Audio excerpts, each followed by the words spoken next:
അപ്പോൾ നമ്മുടെ society face ചെയ്യുന്ന ഏറ്റവും വലിയൊരു പ്രശ്നം എന്ന് പറയുമോ, എല്ലാവർക്കും എല്ലാം വേണം, എന്നാൽ ഏറ്റവും മിനിമം കോസ്റ്റിൽ ഒരു സാധനം വേണം. പലരും ഈ ഓൺലൈനിൽ ഒരു കാര്യം നോക്കുമ്പോൾ അല്ലെങ്കിൽ ഒരു കാര്യത്തിൻ്റെ പ്രൈസ് പറയുമ്പോൾ ഓൺലൈനിൽ പോയി നോക്കി ആ സാധനം എന്താണ് വില എന്ന് നോക്കിയിട്ടാണ്.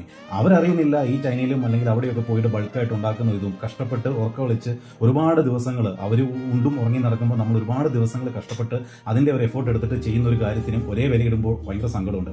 ഒരു കഥ പറയാം. അതായത് പണ്ട് ഞാൻ ഒരിക്കൽ ഒരാളെ പരിചയപ്പെട്ടപ്പോഴത്തേനും അദ്ദേഹം പറഞ്ഞ ഒരു കസ്റ്റമറിനെ ഡീൽ ചെയ്തൊരു കാര്യമാണ്. അതായത് കൊട്ടേഷൻ കൊടുത്തപ്പോഴത്തേനും കസ്റ്റമർ ചോദിച്ചു, ഇതിന് ഇത്രയും വിലയോ അല്ലെങ്കിൽ ഇതിന് ഇത്രയും ഒരു സർവീസ് ചാർജോ എന്ന് ചോദിച്ചപ്പോൾ അദ്ദേഹം പറഞ്ഞൊരു കാര്യമുണ്ട്.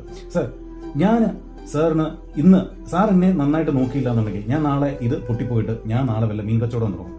അന്നേരം സാർ ഇത് കംപ്ലൈൻ്റ് ആയി അത് കംപ്ലൈൻ്റ് ആയി എന്ന് പറഞ്ഞുകൊണ്ട് എന്നെ വിളിച്ചു കഴിഞ്ഞാൽ ഒരു മീൻ കച്ചവടക്കാരൻ ഒരിക്കലും ഇത് വന്ന് നന്നാക്കി തരേണ്ട കാര്യമില്ല.